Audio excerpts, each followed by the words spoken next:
You are listening to rudolfsteineraudio.com. If you're listening to the podcast of this, it is located at rudolfsteiner.podbean.com. Please consider becoming a patron. As well, there are two publishing houses, steinerbooks.org in America and rudolfsteinerpress.com in England, who are the sole publishers of Steiner into English and have given me permission to do these recordings. Please consider patronizing them as well. This is a reading of Collected Works, Volume 137 by Rudolf Steiner, entitled Man in the Light of Occultism, Theosophy and Philosophy, translated by Harry Collison. This is Lecture 1 of 10 lectures, given in Christiania, now known as Oslo, on the 2nd of June, 1912. My dear friends, we have spoken together in earlier lecture cycles on many important subjects that arise in connection with the theosophical outlook on the world. On the present occasion, we have chosen a subject that is among the very most important of all for theosophical life and thought, man himself. For every branch of human knowledge, this is a subject of the first importance and value, and for the Theosophy unquestionably so. In Theosophy, there should really be a fresh feeling of what the Greek understood by the word anthropos. If we would find a true modern rendering of the Greek word, we might say, quote, one who looks up into the heights, close quote. This is the definition of man, which finds expression in the word anthropos. He who looks up into the heights to find the source and origin of his life. Such is man, according to the Greek. To recognize man as a being of this nature is the very raison d'être of Theosophy. Theosophy wants to rise above the details of sense existence and of the outer activity of life into the heights of spiritual experience, where we are able to learn whence man has come and whither he is going. Man himself, rightly the object of study for every world outlook, must preeminently be so for Theosophy. In this cycle of lectures, we propose to consider man in his spiritual nature from three standpoints. They are the standpoints from which a study of man has been pursued in every serious world conception, although in ordinary external life they do not generally find the same recognition. I refer to the standpoints of occultism, theosophy, and philosophy. Now, it is obvious that we shall first have to come to an understanding together of what these three words mean. When we speak of occultism, then for the majority of the educated world today, we are speaking of something totally unknown. For ordinary everyday life, occultism, in its original and proper form, has always been something secret and hidden. Occultism starts, indeed, from the idea that in order to come to a knowledge and experience of his own being, man cannot remain at the kind of vision that ordinary consciousness affords, but must go forward to an altogether different vision, an altogether different kind of knowledge. Let me make this clear by a comparison. We live perhaps in a certain town, and we see the experiences of a few individuals in that town. If the town is a fairly large one, we really know nothing more than a few small details of all that is to be seen and known in it. Suppose we want to take a survey of the whole town. We must seek out some elevated position in the environment, whence to obtain a view such as we never could have so long as we remained in the town. And if we want to connect up and survey the whole intellectual and moral life of the place, then we shall have to betake ourselves to a spiritual height above the experiences of every day. This is the very thing man has to do when he wants to get beyond the experiences of ordinary consciousness.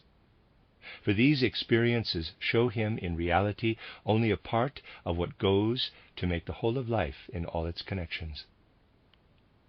Knowledge must go out beyond itself. It must ascend to a vantage point above ordinary consciousness and ordinary knowledge. It follows naturally that the details, in all their intensity of color and light and shade, tend to disappear. When we go up to a height in order to get a wider view over some town, we see it as a whole and lose the finer details that a closer individual experience can afford. It is the same with a point of view that is raised above ordinary consciousness. It has to forego a great deal that belongs to the more detailed and individual part of life. But it gives, on the other hand, something that is of first importance for a knowledge of the nature of man. It gives a vision of that which lies at the very foundation of man's nature, and is the same in all men. The only way to arrive at such a vantage point is to undertake a path of development and attain what is usually called clairvoyant knowledge. You can read about it in books on the subject and learn what souls have to do in order to come to clairvoyant knowledge. You will find described how the ordinary means of knowledge, perception with the senses and reflection with the ordinary faculty of understanding and judgment, are here not enough. And it is shown how these have to be overcome and superseded.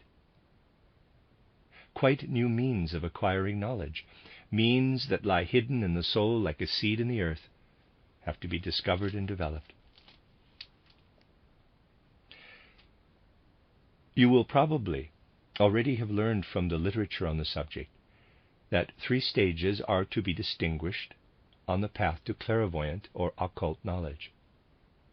The first is the stage of imaginative knowledge, the second the stage of inspired knowledge, and the third that of intuitive knowledge. If we wanted to describe in popular language the results of the self-knowledge attained by means of imagination, inspiration, and intuition, we should have to say that it enables man to behold things that are hidden from ordinary consciousness. In order to bring home to you, in a simple manner, what is attained in occult knowledge and clairvoyant vision, I need only point to the contrast between sleeping and waking. When he is awake, man has around him the world of the senses. It forms his environment, and he judges it with his intellect and his other faculties of knowledge. When he enters into the condition of sleep, then dark consciousness, that is ordinary consciousness, is darkened. But man does not cease to be when he falls asleep, nor come newly into being when he wakes up. Man is alive in the time that passes between falling asleep and awakening. Only he has not sufficient strength and energy of soul to perceive what is in his environment when he is asleep. To put it in another way, man's powers of knowledge require to be sharpened by the physical organs, the senses, and the nerves before he can become aware of what is in his environment. At night, when man is away from his sense organs and his nervous system, the forces in the soul are too weak for him to be able to rouse himself and perceive his environment. Now, it is possible, through the means employed for training in occult knowledge, to bring the soul, which is too weak in the night to perceive its environment, into a condition where it can, under certain circumstances, perceive even when it is in the state of ordinary sleep. In this way, there is opened to man's perception a new and wider world. One might say, only the expression is from a certain aspect unjustified, a higher world. We have thus to do with a change in the soul, and a change that is in the direction of strengthening the inner forces of the soul, increasing the soul's energy. As this change comes about, man learns to know what is in the real nature of that which goes out of the body in sleep and comes into it again on awakening. He learns that the part of him which is outside the body during sleep contains that inner seed and kernel of his being, which enters into the body at birth and passes out of it again when he goes through the gate of death. Further, man comes to know that during the time between death and new birth, he lives in the world of soul and spirit. In short, he learns to have knowledge that is spiritual, and he becomes familiar with an environment which is of a spiritual nature and hidden from ordinary consciousness. In the spiritual world lie the foundations of all existence, including physical existence. So that by following the path of occult knowledge, man acquires the faculty to behold the deepest and original foundations of existence. He is, however, only able to acquire this faculty by first himself undergoing change. He has to become a different kind of knower from what he is in ordinary consciousness. Occultism can only find its way to man when man sets out to apply to his own soul the means that are given for attaining occult knowledge. It has lain in the very nature of things up to the present time.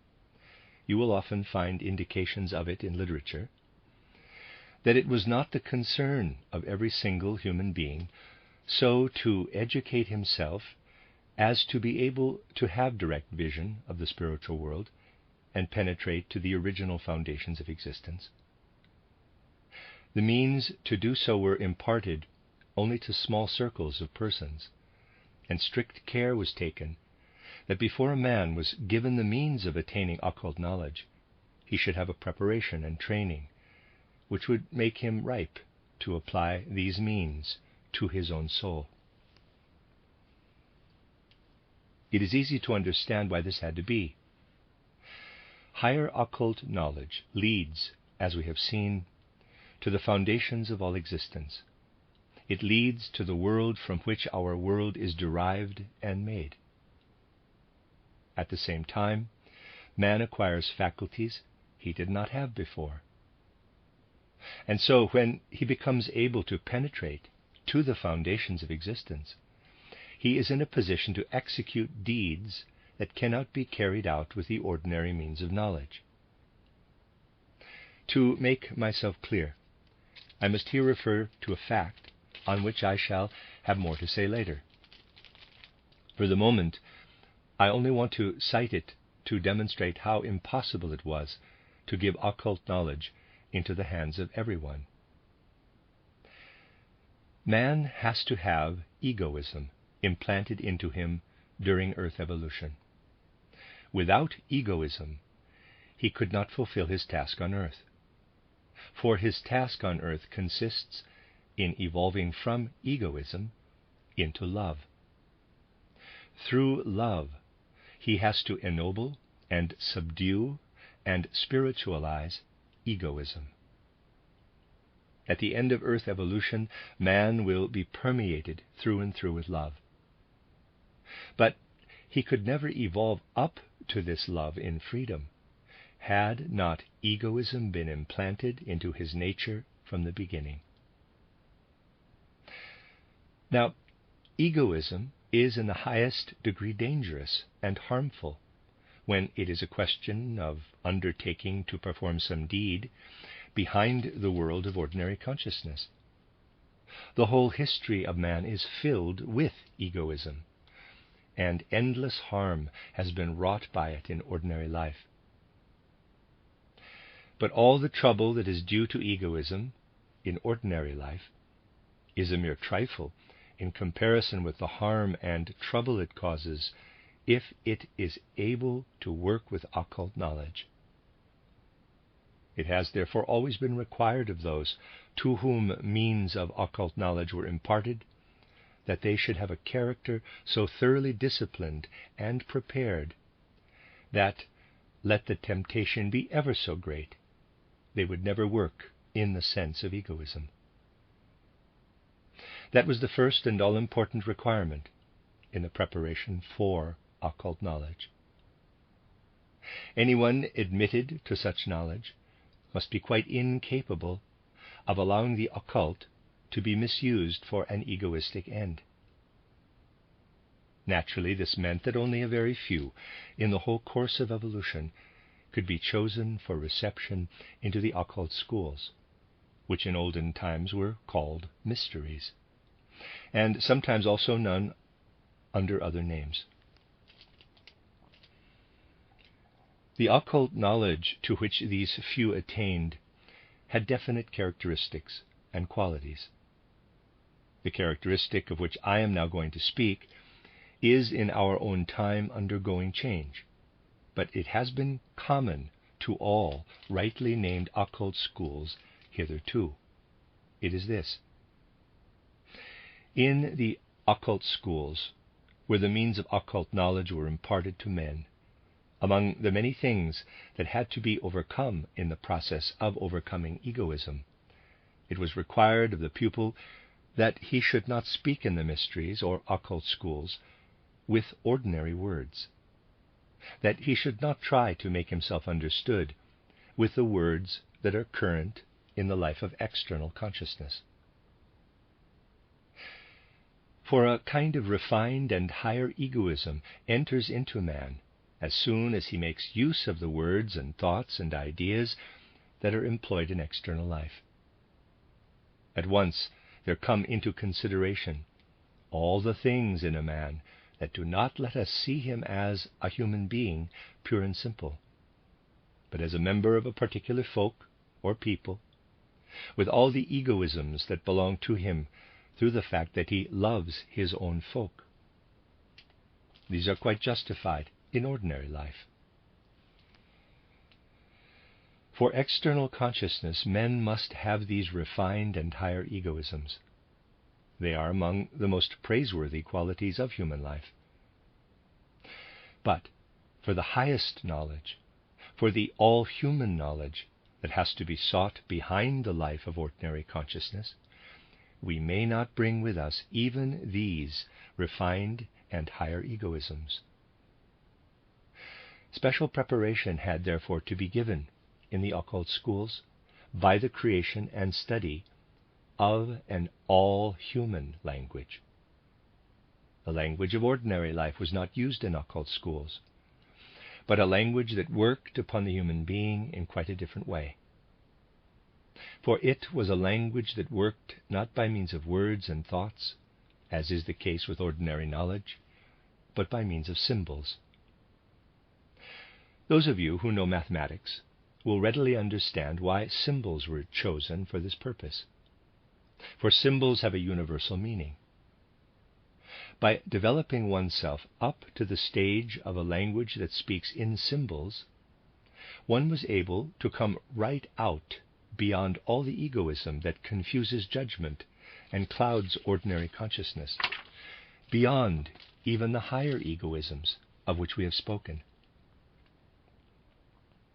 This meant, however, that what one was able to say was comprehensible only to those who had first learned the language.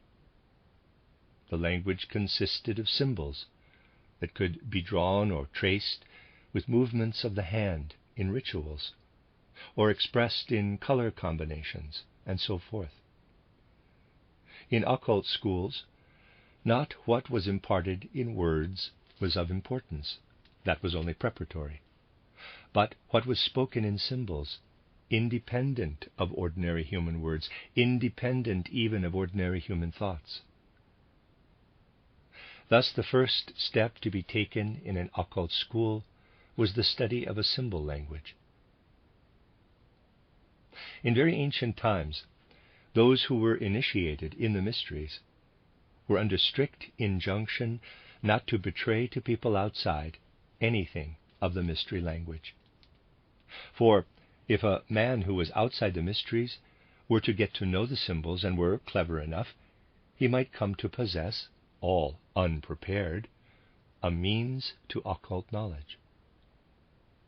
The creation of the symbols provided the possibility of a language common to all men. The keeping secret of the symbols prevented the knowledge that was expressed in them from reaching those who were unripe to receive it. Thus, through the very fact that one was obliged to speak and use a symbolic language, provision was at the same time made against mystery knowledge being communicated indiscriminately.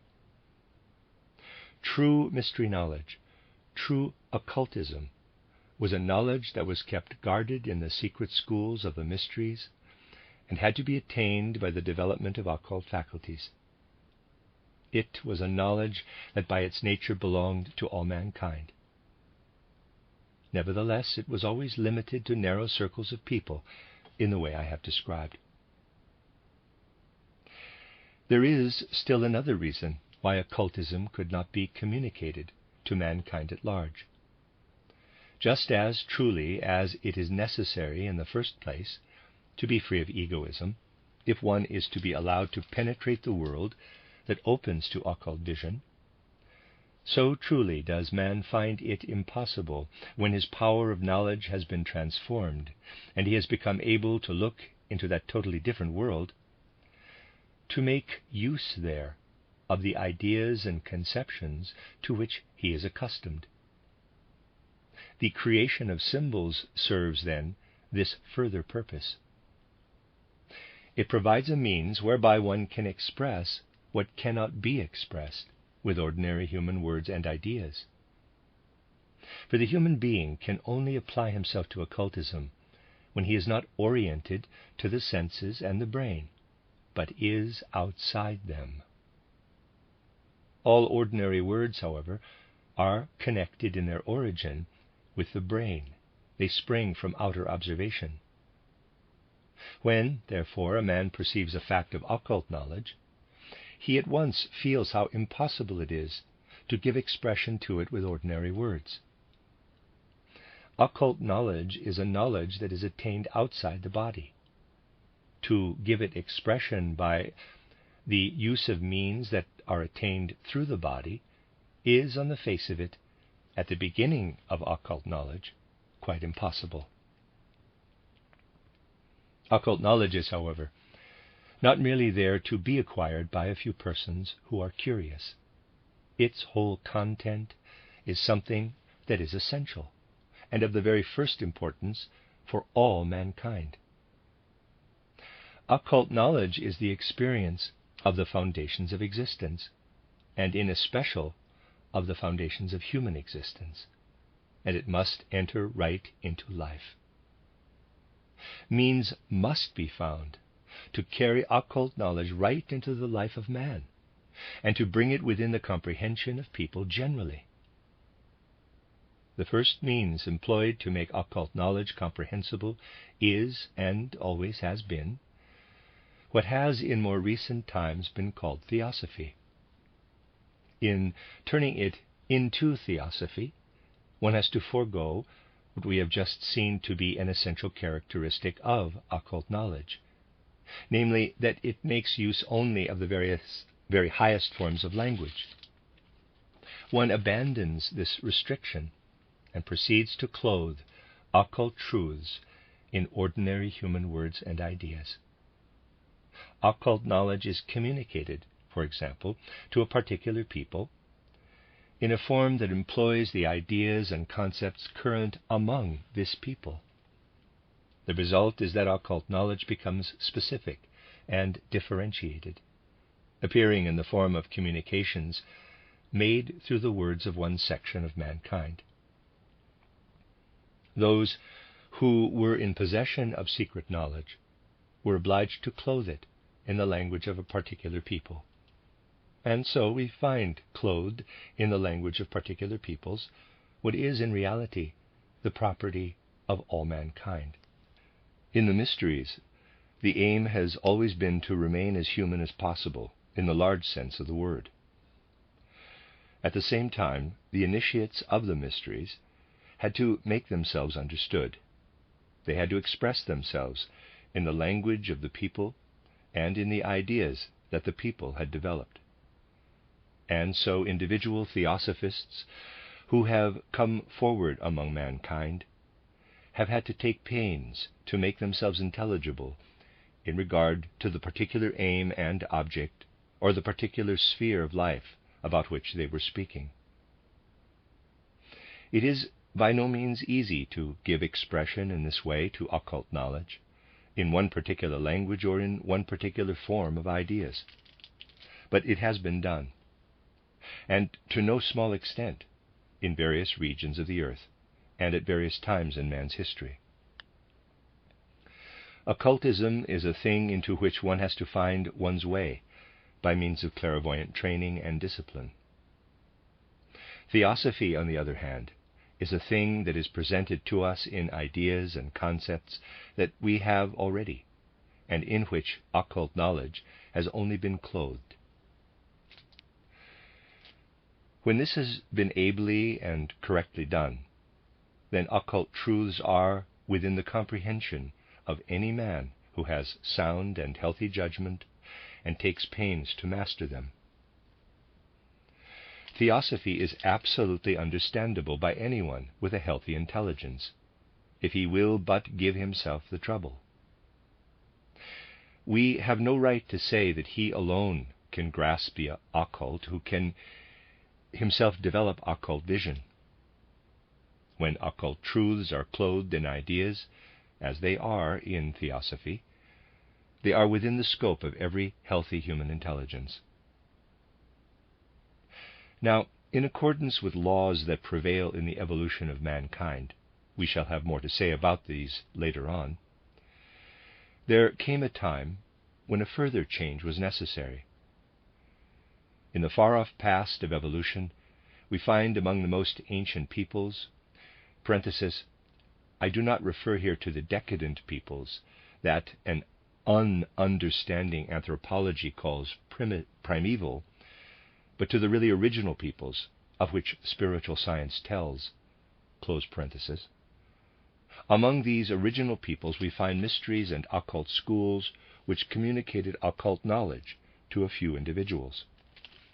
And we find also a more widely communicated theosophy, that is to say, occult truths clothed in familiar ideas. But as time goes on, we observe a change. Whereas, hitherto, almost the only way in which man could approach the first foundations of existence had been in the form of theosophy, that form began now to pass over into one that was more religious in character. It was recognized that while it is true that the healthy human understanding, if it will only go far enough, can quite well grasp Theosophy, yet with the progress of human life, it was becoming no longer always possible for men to adopt the comprehensive point of view of a healthy human understanding. And provision had also to be made for those who simply through the conditions of external life had no possibility of developing their intelligence far enough to enable them to penetrate occult truths. A way had to be found whereby such could attain a kind of faith knowledge of the foundations of existence. The mysteries had already what may be called a, in quotes, feeling knowledge, and out of this developed now the religious form of knowledge, which became for later times the more popular and more accessible form of knowledge in comparison with the theosophical. When we go back a long way in the evolution of mankind, we find a world conception which has not a religious character, in the sense in which we understand the word today. In the first post-Atlantean epoch, the ancient Indian, we find an occult knowledge of which the people were able to partake in the form of Theosophy. For this far-off Indian time, religion coincides with Theosophy. When we trace back the evolution of religion, we find at its starting point Theosophy. With the progress of evolution, it became more and more necessary to make use of the religious form of knowledge. It could no longer be assumed that man, with his healthy human understanding, could have insight into what Theosophy was able to give. And so the truths of Theosophy began to be poured into a new mold and became the truths of religion. Passing on to more recent times, we find that in Christianity the change becomes complete. The change, that is, from the theosophical form of knowledge to the religious. In the various Christian churches and creeds, as they have developed through the centuries, very little trace of Theosophy is to be found. The Theosophy of the old kind has disappeared into the background. And we see how, with the development of Christianity, develops also a theology, so that in time we have, in addition to faith, a theology, whilst Theosophy becomes an object, if not of hatred, at any rate of antipathy to the theologians. A third form, in which man's strivings after the foundations of existence have been clothed, is the philosophical. Occult knowledge is acquired by the human being insofar as he is free from the physical body. Theosophy expresses occult knowledge in external thoughts and external words. Philosophy strives to reach to the foundations of the world with instruments of knowledge, which, though refined and subtle in quality, are nevertheless bound to the physical brain.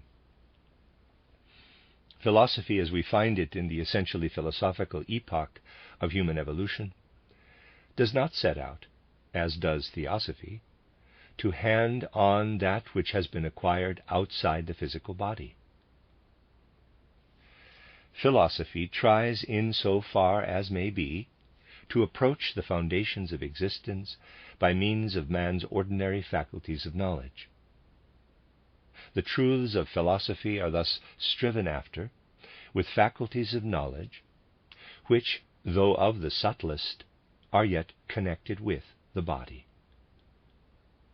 Philosophy has at bottom the same goal as occultism and theosophy, namely to search out the foundations of existence. But philosophy makes use of the thinking and the means of research that are bound up with the brain and with outer perception. With the aid of these, it sets out to delve into the foundations of existence. And working as it does with the subtlest and finest knowledge faculties of man, philosophy remains perforce the concern only of a few. Philosophy can never become popular. A great many people feel philosophy to be something that is much too difficult for them, if not tiresome and tedious. Now, the aforesaid characteristic of philosophy is important, that it works with knowledge faculties which are bound up with the senses, and that it chooses of these the subtlest and the most refined. For insofar as it employs means that are connected with the personality, philosophy has inevitably a personal character.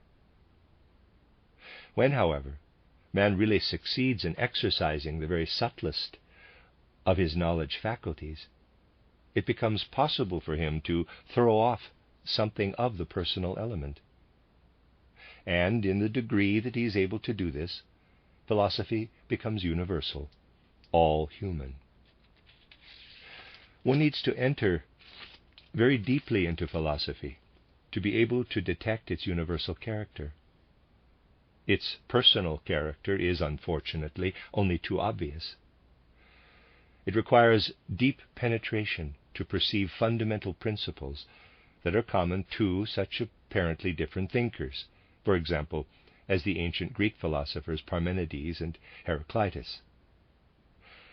One can, however, quickly appreciate the difference between these and an unkindly critic like Schopenhauer, who, approaching merely the external side of philosophy, sees only what splits it up into many different personal standpoints, and does not see the sequence of these personal human standpoints. In this sense, philosophy is the very reverse of occultism. Philosophy has to be attained by the most personal of means, whereas occultism is achieved by laying aside personality. Therefore, is it so difficult for one who gives utterance in correct philosophical manner to what is personal in him to be understood by his fellow men? On the other hand, anyone who succeeds in clothing occultism in expressions and ideas that are current and generally comprehensible will meet with understanding all the world over. Occultism strips itself entirely of the personal element. Systems of philosophy arise directly out of the personal in man. Occultism arises out of the impersonal, and is on this account capable of general comprehension. And when it is a question of expressing occultism in terms of Theosophy, the endeavor is always made to speak to every human heart and every human soul, and in large measure this can be done. The foregoing description of the 3 points of view may serve as a kind of preparatory introduction to our studies. You will have been able to see for yourselves what one may call the more external characteristics of the occult, the theosophical, and the philosophical point of view. Occultism is, in its results, one and the same for all mankind. In reality, there is no such thing as a difference of standpoint in occultism, any more than there are different mathematics. It is only necessary in regard to any particular question to have the means actually at hand to acquire knowledge on that question, and the knowledge will be the same as is reached by everyone who has the right means at his disposal. Thus, speaking in the ideal sense, we can just as little admit the existence of different standpoints in occultism as we can imagine there might be different standpoints in mathematics. Consequently, occultism, wherever it has made its appearance, has always been recognized as single and universal. It is true that in the various theosophies that have existed from time to time and have supplied the outer cloak, so to speak, of occult truths, differences show themselves. But that is because the truths have had to be clothed differently for one folk or one epoch than for another folk or another epoch. In other words, the differences between the theosophies that exist on the earth lie in the manner of thought used to clothe the occult truths.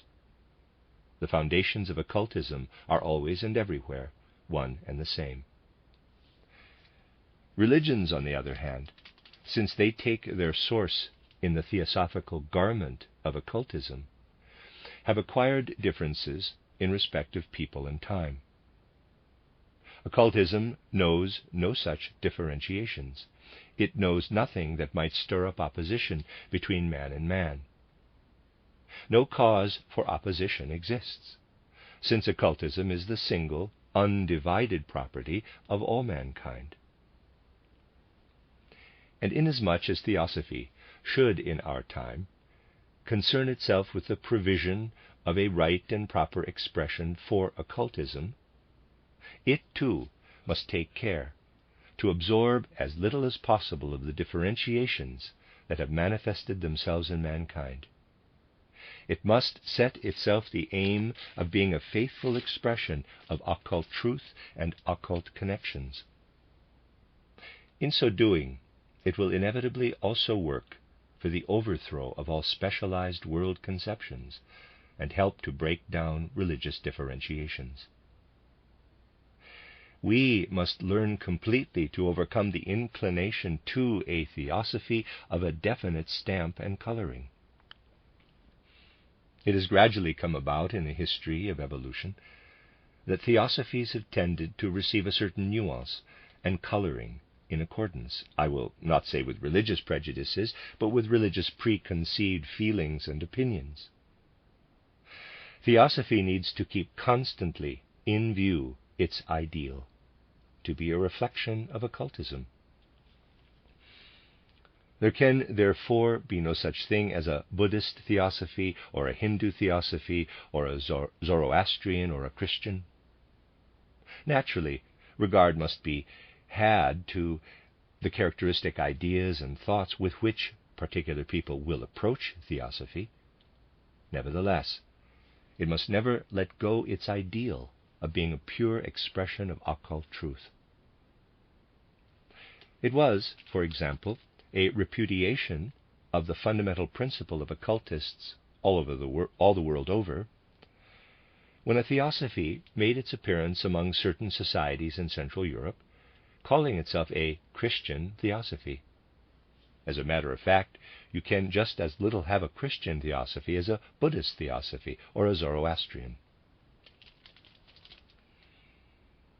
The relation theosophy has to assume to religion is that of an expounder of its truths. For theosophy is in a position to understand the truths of religion. And then it becomes manifest that all religious truths are specialized forms and expressions of some particular aspect of occultism, and that occultism itself has to be grasped independently of all such differentiations. As I have pointed out, this must be our ideal.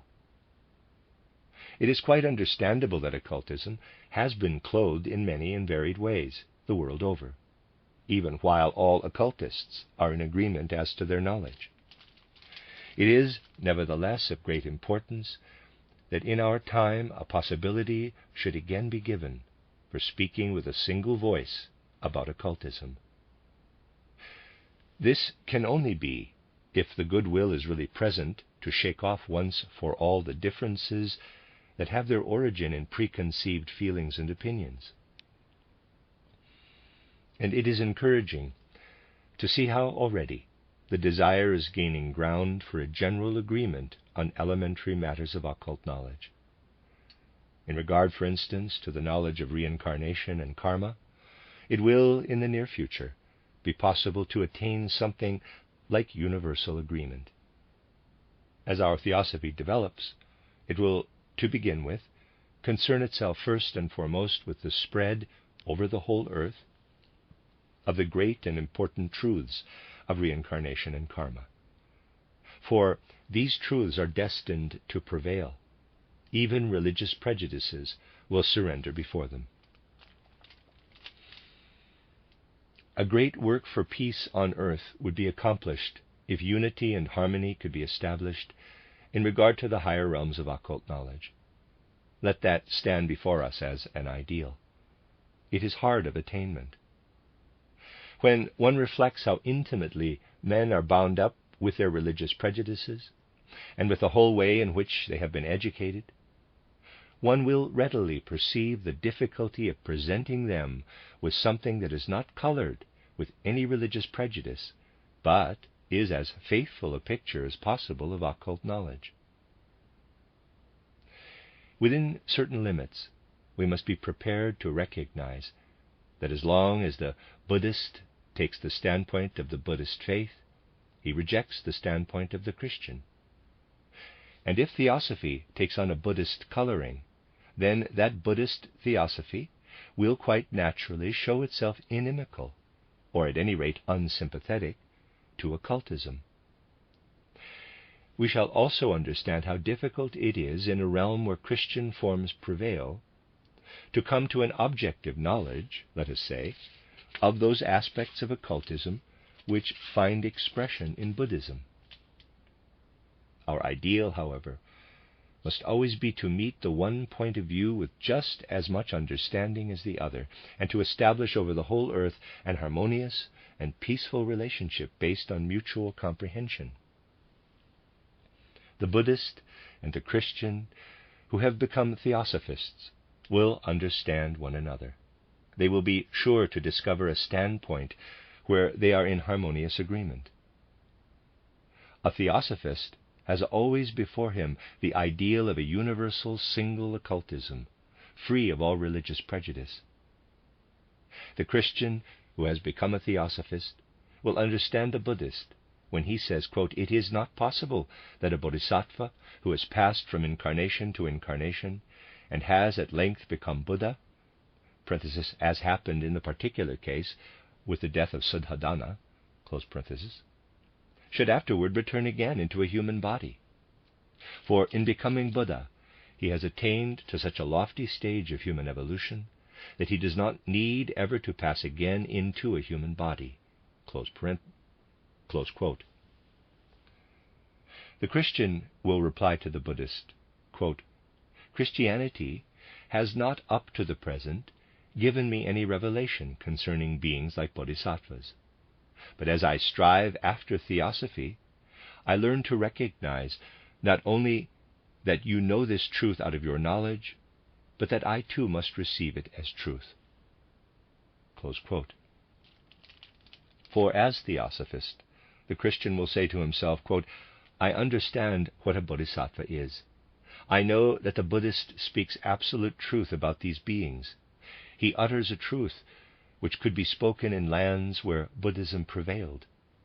I understand it when the Buddhist says that a Buddha does not return again into a fleshly organism." The Christian who has become a Theosophist understands the Buddhist who has become a Theosophist.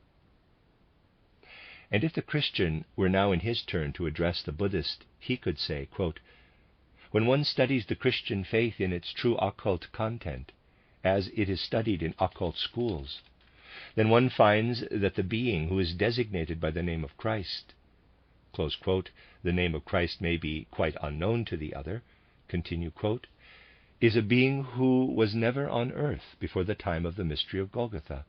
He is a being who can never come again in a physical body, for that would contradict the whole nature of the Christ."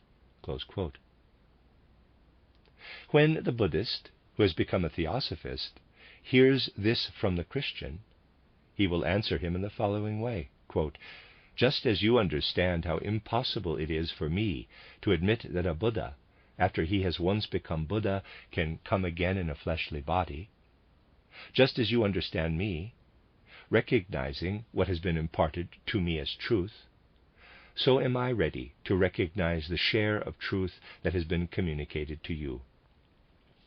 I try to recognize what you receive from your faith, namely that at the beginning of Christianity stands not so much a teacher, but a deed, an act." For the occultist places at the beginning of Christianity not Jesus of Nazareth, but the Christ, and he sets the actual moment of its beginning in the mystery of Golgotha. Buddhism differs from Christianity in that it has a personal teacher as its starting point, whereas Christianity has a deed, the deed of salvation and release, the deed accomplished by the death on the cross on Golgotha. Not a doctrine, but a deed stands at the foundation of Christian evolution. This the Buddhist Theosophist understands, and he receives what is given as the occult foundation of Christianity, and in doing so helps to establish harmony among mankind.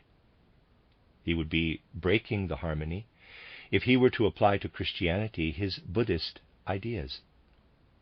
It is the part of the Christian, when he becomes Theosophist, to understand Buddhism out of Buddhism itself, not to remold in some way of his own the ideas about Bodhisattva and Buddha, but rather to understand them as they are contained in Buddhism. Similarly, it is the part of the Buddhist to receive the Christian ideas as they are, for they form the occult foundations of Christianity.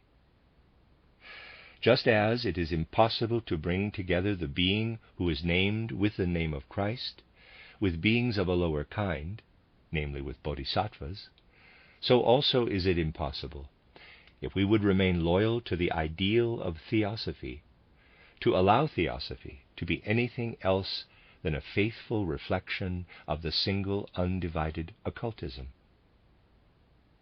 To apply the properties of a bodhisattva to the Christ would be to hinder the great mission of peace that it is given to Theosophy to fulfill.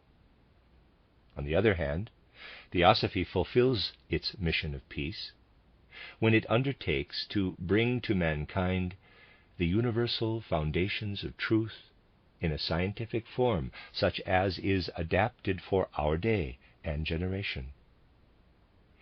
When we in the West understand Buddhism or Brahmanism or Zarathustrianism without prejudice, and when Christianity too is understood in the way it needs to be understood, then it will be possible for the really fundamental ideas of Christianity to find recognition and response among men. Mankind has not always risen to the perception of the fact that a deed stands at the beginning of Christianity, and that there can therefore be no question of a return of the Christ. Again and again it has happened in the course of the centuries that men have come forward and spoken of a return of the Christ.